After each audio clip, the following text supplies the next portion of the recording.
All right, because we can't do it without them, guys. I mean, it's a lot of them. Can't leave them out. Okay, I'm live. Woo! I could breathe. All right, so let's go ahead and do this. Let's get started. For those of you who are here in the United States and you're going through an immigration process and you're having challenges with that process, reach out to us at McBean Law. We love to help you pick up the pieces and get back on track. We love to help you if you're stuck with your immigration case, if you have a RFE, a request for evidence, a notice of intent to deny, or if you have been denied, unfortunately. We love to help you in those circumstances, okay, to get you back on track if we're able to, if you have a process that's available for you to get you back on track. Okay, so we love to do that. We love to do it. So reach out to us at 888-462-4006 or go to McBeanLaw.com's website tonight, fill out our form, and tomorrow morning, Martha, Mary, or Donna on our team will give you a call to schedule an appointment with an attorney. Also, friends, you may email us at info@McBeanLaw.com to request an appointment with us. All right, everybody is on tonight and I'm feeling great. I'm feeling good. If you're feeling good tonight, let me know that you're feeling good. So we're gonna go ahead and take some questions, okay? I'm gonna go ahead and take some questions. So let's go with your questions, okay? So someone is asking, let's see, do I think, let's see, this is a little different, okay? So bear with me, McBean Immigration TV. Do I think that the bill for DUI will take a while to pass? You know, I'm not certain about how long that bill is going to take to make its way through the process. I reported out on it passing the House of Representatives when about 2 weeks ago, February 1st, I think. Around that time it passed. I'm not sure what's going to happen with that. Sounds good. Okay, thank you very much. Let's talk immigration strategy. Okay, is it possible to hire, well, this is not strategy, but is it possible to hire a lawyer when the petition is already filed? Samba is asking that question. So Samba, it depends on your case, okay?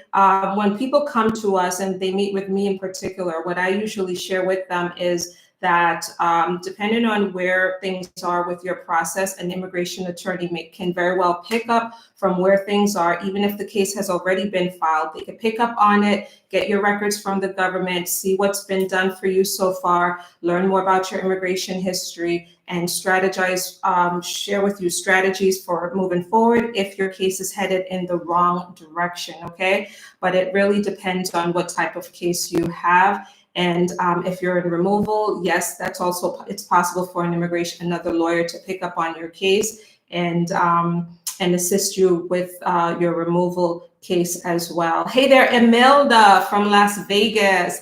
I know her. It's so nice to see those of you who we know, right? And those who met with us today, hello, hello, hello. I'm thinking of you. Okay. So someone says that USCIS agent says my green card interview was waived.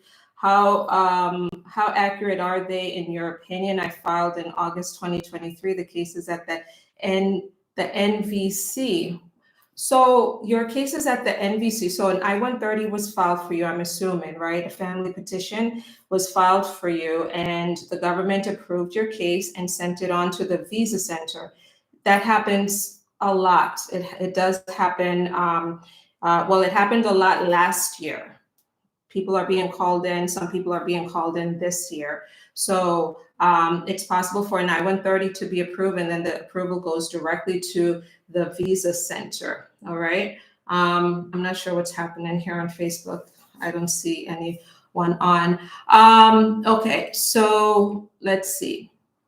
What other questions you have? I'm not going to talk about any more legislation tonight, so you could hold on to those. I just want to talk strategy with you. I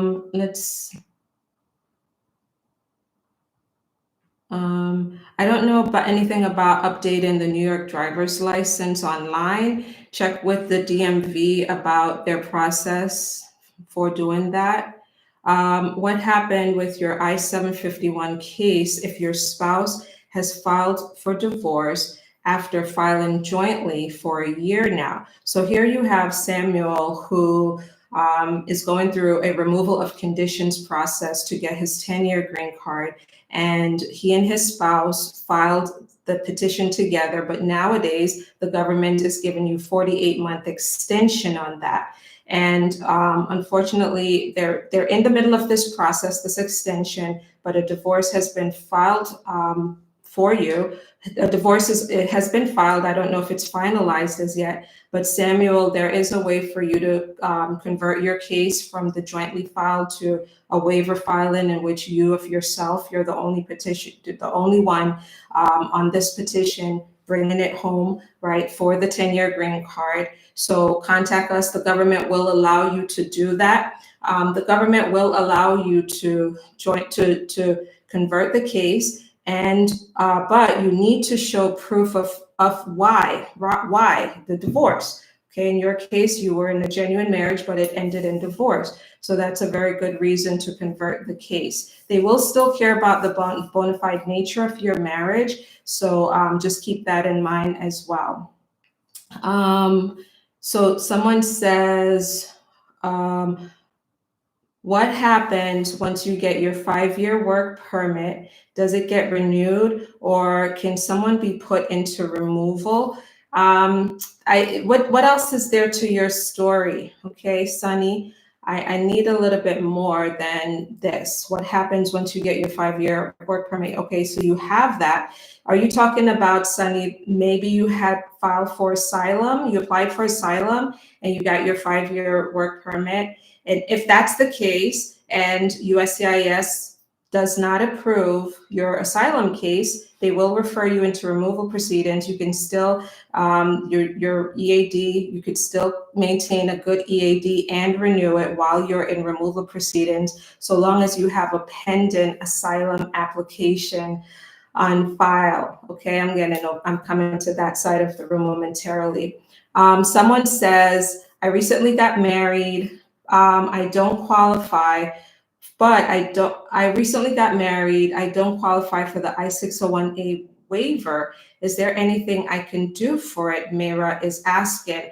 So Mara, when you say that you're not qualified for the I-601A unlawful presence waiver, what exactly do you mean? Did you apply? Did you file this waiver and it was denied because maybe the government, well, you recently got married, so you're eligible for it now through your spouse, if your spouse is a US citizen or a green card holder, but he or she must have some extreme hardships that they're going to face in the event you're, sent back home. So reach out to us about this, because we work on the I-601A waiver.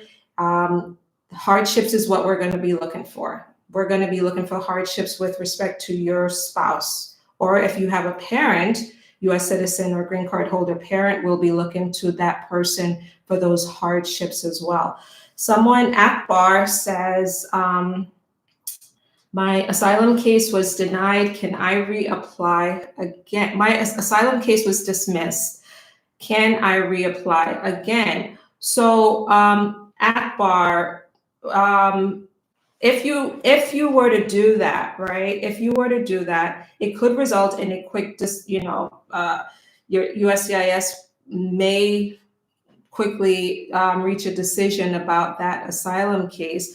I think that before you do anything like that, definitely reach out to us, speak to us one-on-one, because why would you be doing that? Is it just to get another work permit because your case was dismissed in removal and you have nothing now?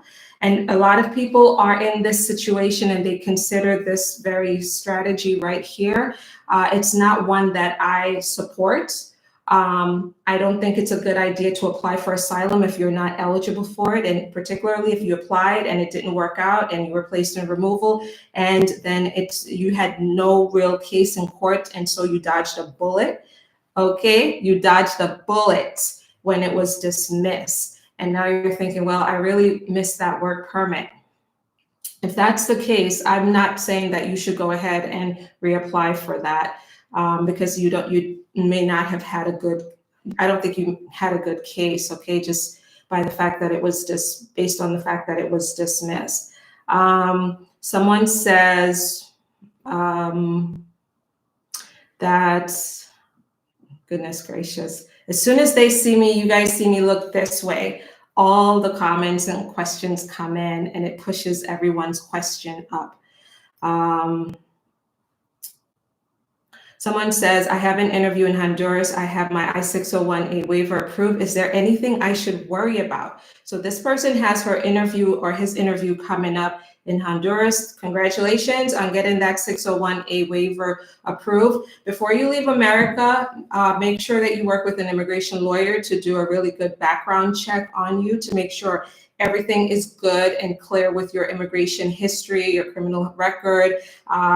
Be truthful, open, and honest with your lawyer, and have them investigate things for you before you leave the country. Make sure nothing can come up that the U.S. Embassy will find at the interview. Once that's done, I think that good, you're in the clear to go back home and get interview. And make sure if I don't know who you're getting the green card through. If it's through a spouse, you still have a burden at that embassy interview to show that this is a genuine relationship that you're in, if it's a marriage case. So yeah, speak with a lawyer to do the background check on you, be completely honest, and then also know certain details about your petitioner, your relationship. Be prepared very well. Be prepared for that interview with a lawyer. Let them walk you through a mock interview. Okay, so good luck. I wish you well on that. All right. Then someone says, my brother is waiting for his interview since 2020. My mom applied for him while he was under 21. What do we do at this moment? My brother is waiting on his interview, okay, since 2022.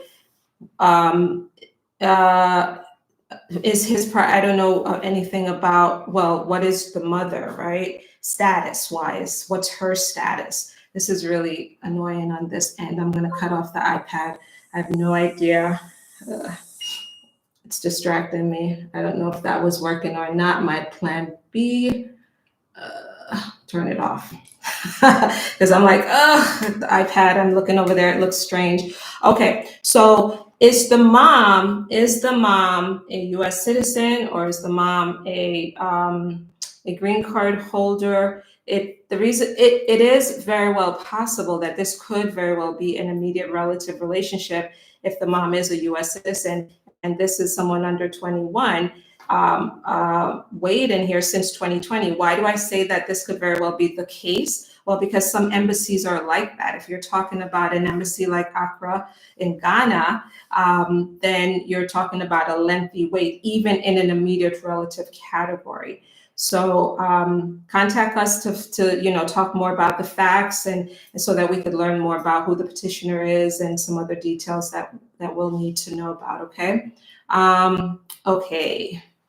Instagram has been really patient. What do you guys have for me? And let me just toggle through here while I'm waiting for you guys to come up. Someone is saying that, can I travel outside the US with my 48-month extension? I had a 2-year green card through a spouse, and I applied for removal of condition. Yes, all things being equal, you haven't committed any crimes or anything like that since you, as you're in this extension period. But yeah, you still have the rights and privileges, so you can travel with that during your extension period. Someone says, let's go back up here. I don't know anything about sending the money order payable to us. So you guys know, I do write checks to the government. But with this question, someone is asking about the filing fee, and should a money order be made payable to USCIS? It has to be made payable to the U.S. Department of Homeland Security. Do not write any checks out to USCIS or money order or anything like that. Check to see if there's a fee for that petition. I don't know. I don't know, MD. I really don't. Someone is saying, Amar is asking, how long does BIA, the Board of Immigration Appeals, take to decide on a motion that was sent by respondent and DHS put together? So this is a PD case where the government joined you in that motion. Congratulations on that. That's a good thing. So it could take a few months. It really depends. It's just for BIA to sign off on it.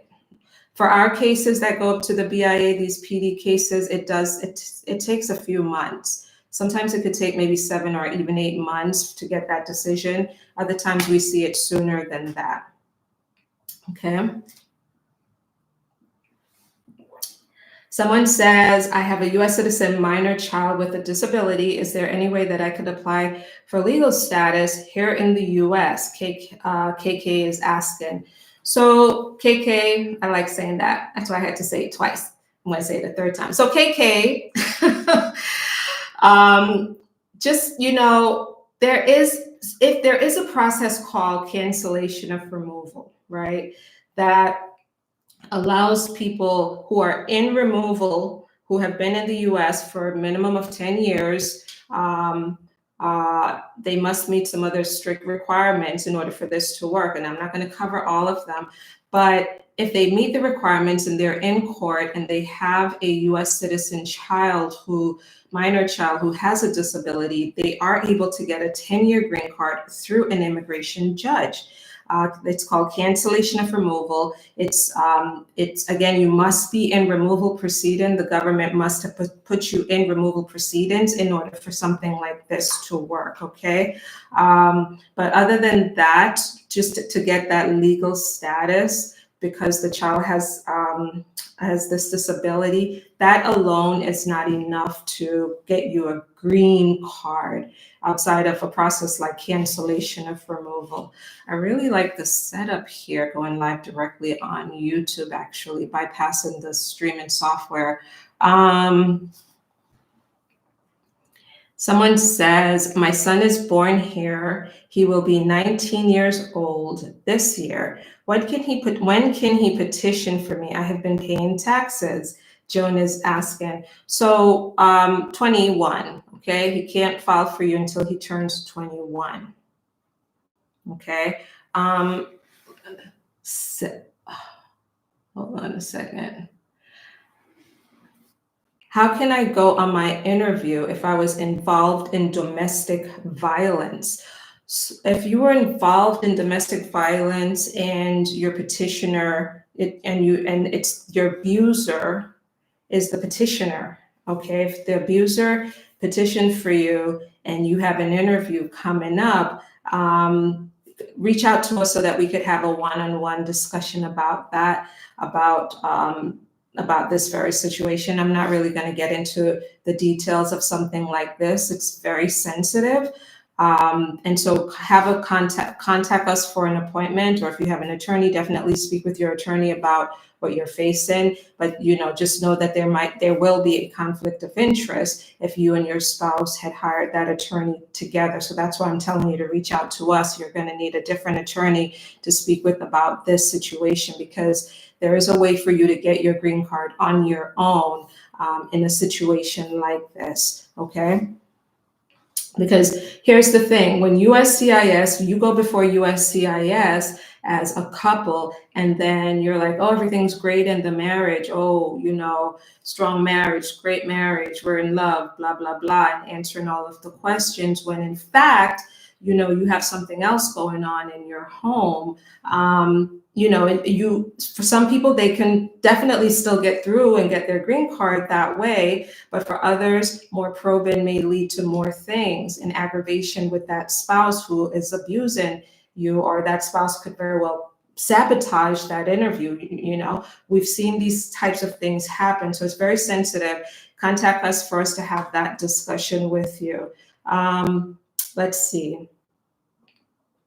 Someone says, is it a red flag at the interview if my EAD and Social Security card is not used? I don't even know if this mic is connected right now to my setup. Hold on a second, guys.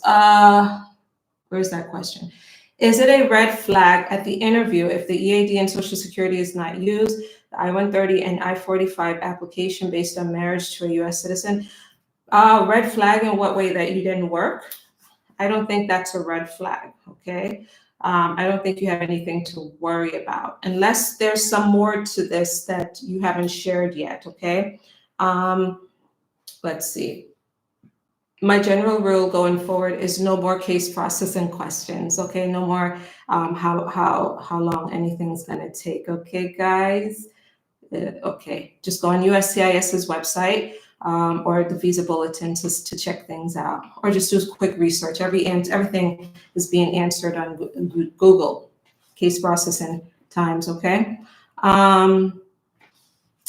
Let's see. My I-130 was approved, but I haven't gotten my work permit.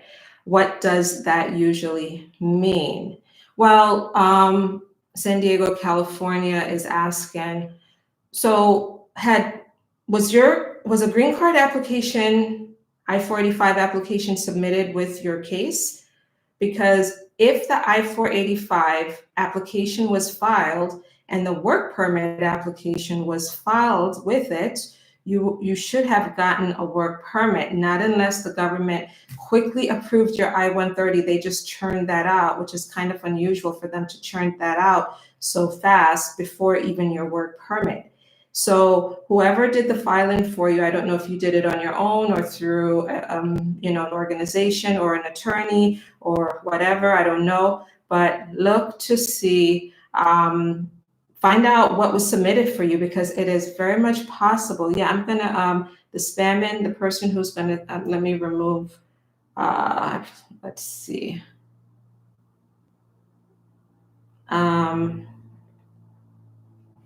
Give me a second.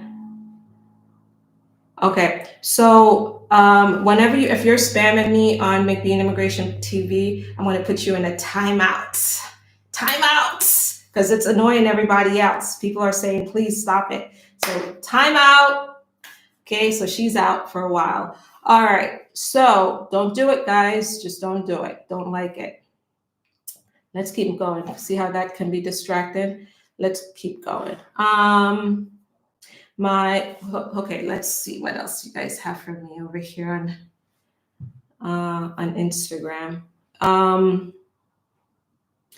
Someone says, if you are on a student visa and has a Social Security number, can you use it to do Uber Eats, a side hustle, which is work?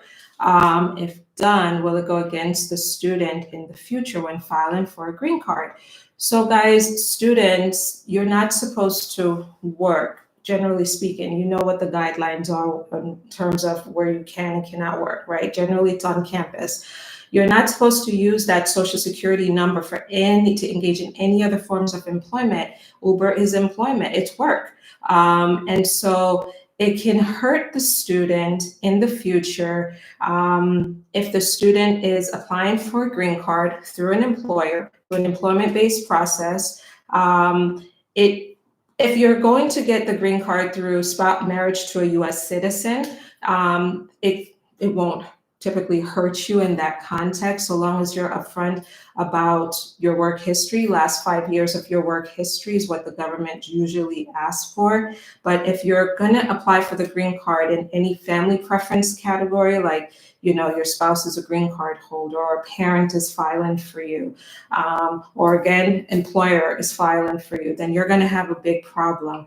Now, don't misrepresent. I always tell people, just don't do it. Don't go from one layer of misrepresentation to another layer of misrepresentation to another layer, because to dig yourself out of the layers, it takes work, takes a lot of money and legal fees, and for some people it may not work. So don't dig deep layers of misrepresentations, guys, okay?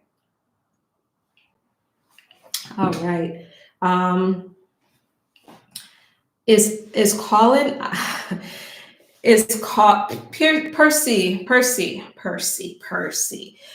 says, is calling ICE on your neighbors a good idea to stop illegals? Percy is one of those who are on the other side of the argument, but he watches me. Okay? I have a lot of them. Percy, I think you know the answer to that question.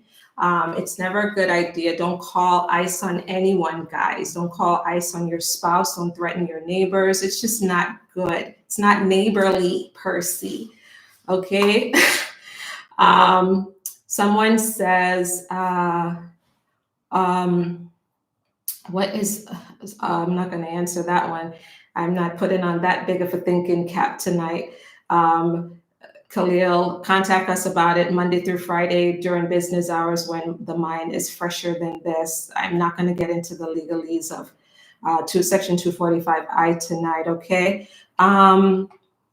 Let's see. If I haven't responded to USCIS after a month for the RFE, will my case be denied? Germania is asking. So look at the date that's the RFE is due. Okay, the flexibility process is over, and so you'll have to follow the guidelines, the deadline that the government has given you in that RFE. And if you don't respond by that deadline, then yes, your case will be denied. Okay, it will be denied. Okay, let's see. Can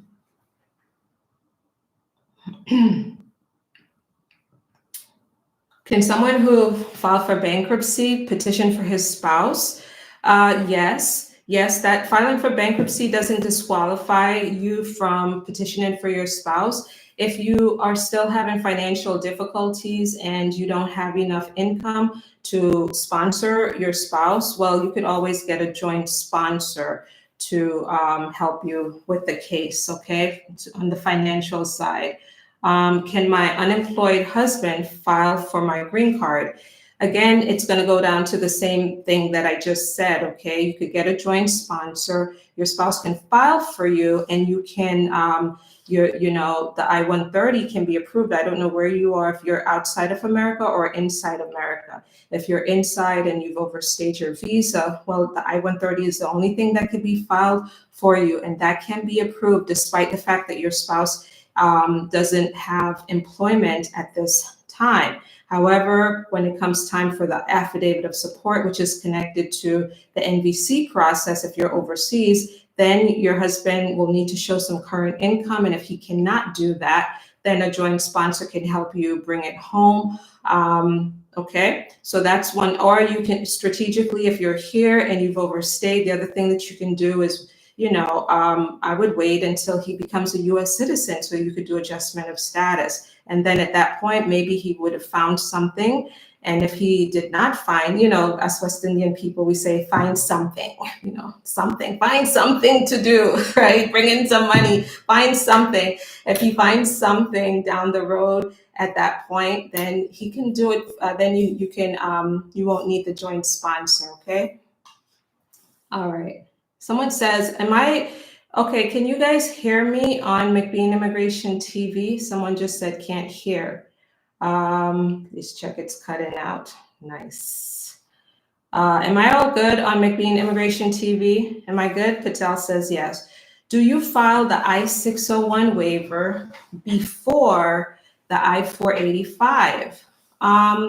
So here's the thing, the I-601 waiver, you should file it with the 485, okay? You should file it with the 485. My voice is cutting out. Is it better? Okay, let me know if it's better. Okay, let's see. What else do you guys have for me here on Instagram? Someone is saying that someone is saying, am I able to adjust my status? My priority date is February 22nd, 2017, and I'm not going to the visa bulletin tonight, by the way. And I'm now in the US.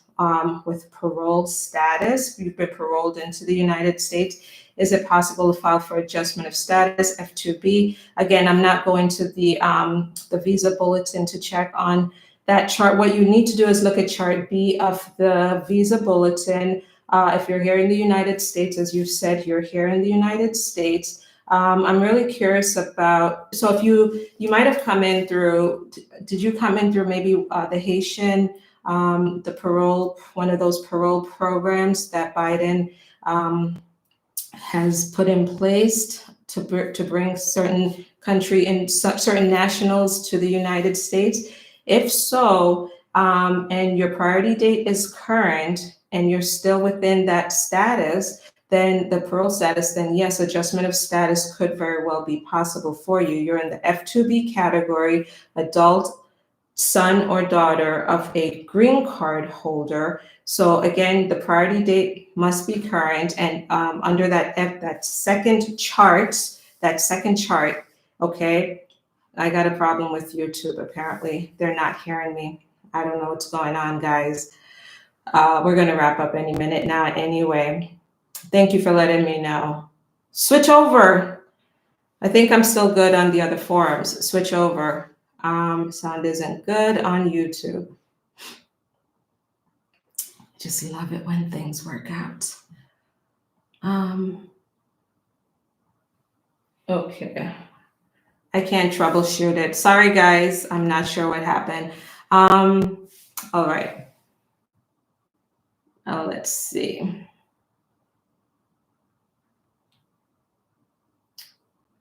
Someone says, my citizen mom is filing for me in the US. However, I'm in Jamaica. Can I get married to my spouse? So, well, you probably kind of know, that you may know this, that if you got married, unfortunately, it's going to push you back many years, because then you're going to fall into that F3 category. Right now, you're probably in the F1 category for unmarried son or daughter of a US citizen. And that in and of itself is a lengthy wait. But when you go into that F3 category as a spouse, as a married woman, then forget about it. You're talking significant wait.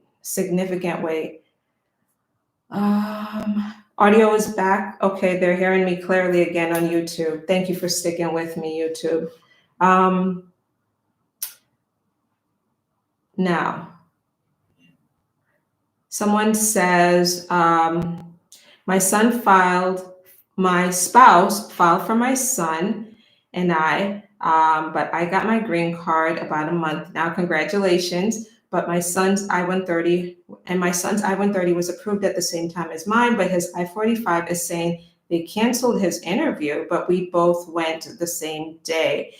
I would contact us to talk about this, Don. That's quite strange. I don't know any other details about the son, the age, when did you guys get married, and a number of things. We will have questions for you to see if there's a way for us to intervene, okay?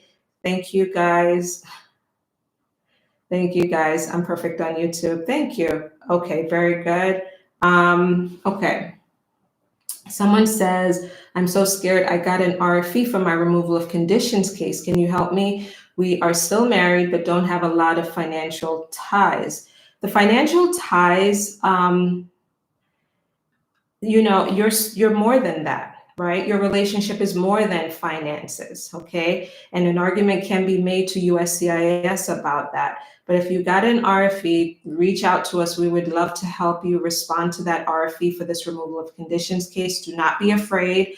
Don't be afraid, but just handle it very timely, because you've got to get an appointment ASAP, right? And we've got to firstly look at that date on your RFE. It can be handled. If you're saying, well, we don't have generally speaking, a lot of evidence, we will work with you on how we could respond to the government to share with them what you do have and other things, other ideas that we will most likely have for you guys, so that we could respond to that RFE for you. So reach out to us for that, okay?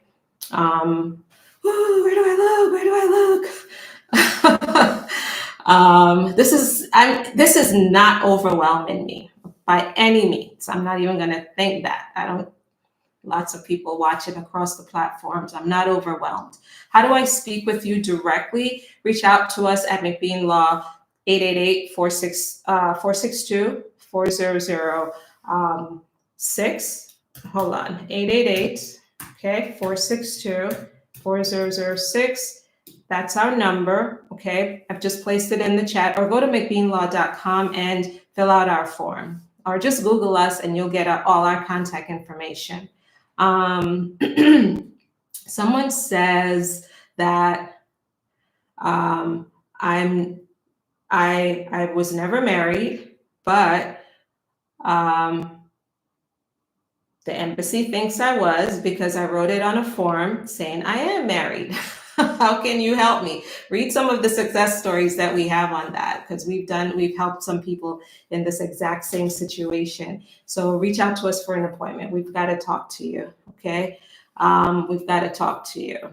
If you have a way for a green card, that's when it makes sense to reach out to us. If you're saying, okay, I've done this, and now I have a pathway to a green card, and I'm really nervous that this is going to come up and be a problem, then contact us, okay?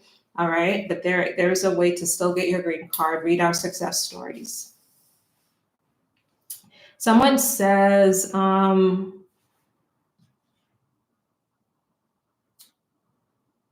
with respect, how many years taxes are required for sponsorship with immigrants? So the government, the last time I looked at an I-864 affidavit of support, it was 3 years, the last 3 years, okay, taxes.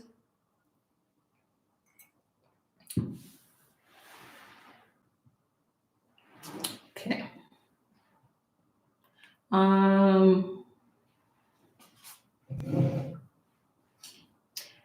Let's see, what is the U visa? Someone on TikTok is asking. So the U visa is a visa, it's a process to help victims of crime. Typically a felony. And through the U visa process, very lengthy process, up to 7 years, 5 to 7 years for the government to process it. Through that process, some individuals are able to even get a work permit after the government makes a bona fide determination as to their case.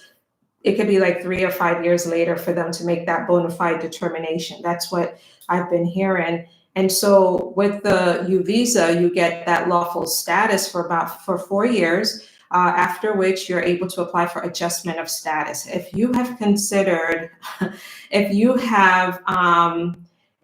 have committed certain crimes, immigration fraud, you have a really terrible record, you can get a waiver as part of this U visa case to forgive you for basically all of that. And so you'll be able to get a green card years later if your case was approved, your waiver was approved.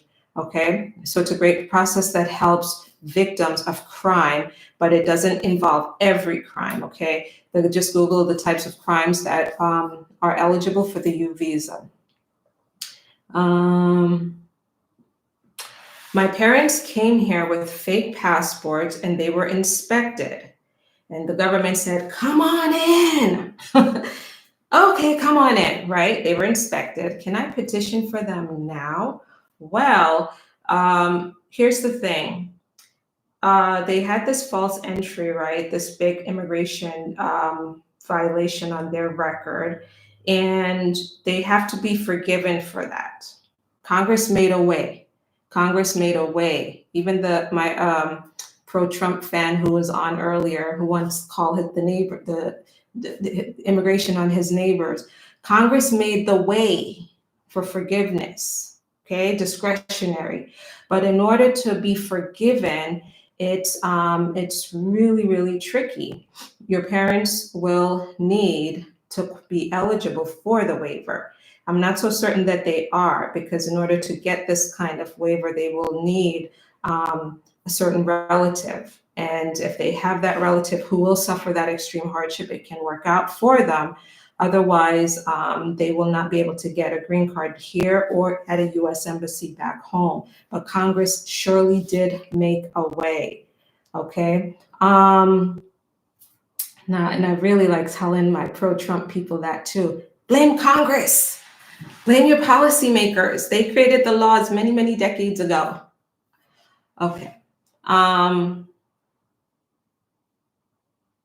Someone says, the questions are going. Oh, geez. Okay. In order for me to answer one question, I've got to kind of stop it here because it's just lots of questions are coming in on TikTok. We're pending asylum. We are pending asylum for interview. My daughter's 17, currently employed with EAD. Is there a problem? We are pending asylum. They're waiting for an interview. I don't know what you're referring to. By the way, speaking of asylum, we testified yesterday in our newsletter, guys, which you should sign up for. We testified about expediting an asylum case for one of our clients from India. The government approved the process to expedite his asylum application, which had been pending since 2017. They're very slow with the asylum applications these days. So you could either seek to expedite it if you have good grounds to expedite it, and read our story so that you could see what grounds we argued for him and the types of evidence that we put together. Go to McBean. Well, it's going to be up on our website, I think maybe tomorrow or Wednesday, the story. But for those of you who are subscribers, you already got it. Subscribe to our newsletter at McBeanlaw.com/subscribe so that you're in the know about these things. Okay, let's see. I know I started a little late, so I'm going to end it a little later than usual. Let's see what Instagram is saying.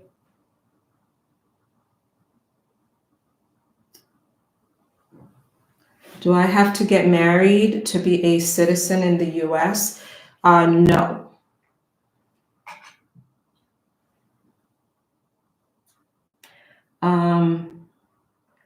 Someone says, I overstayed my B1 visa. Am I able to apply for an employment visa? I have my parents as US resident, and I hope I get the waiver through them. So yes, so I think you know the answer, right? You just put it out there in your question.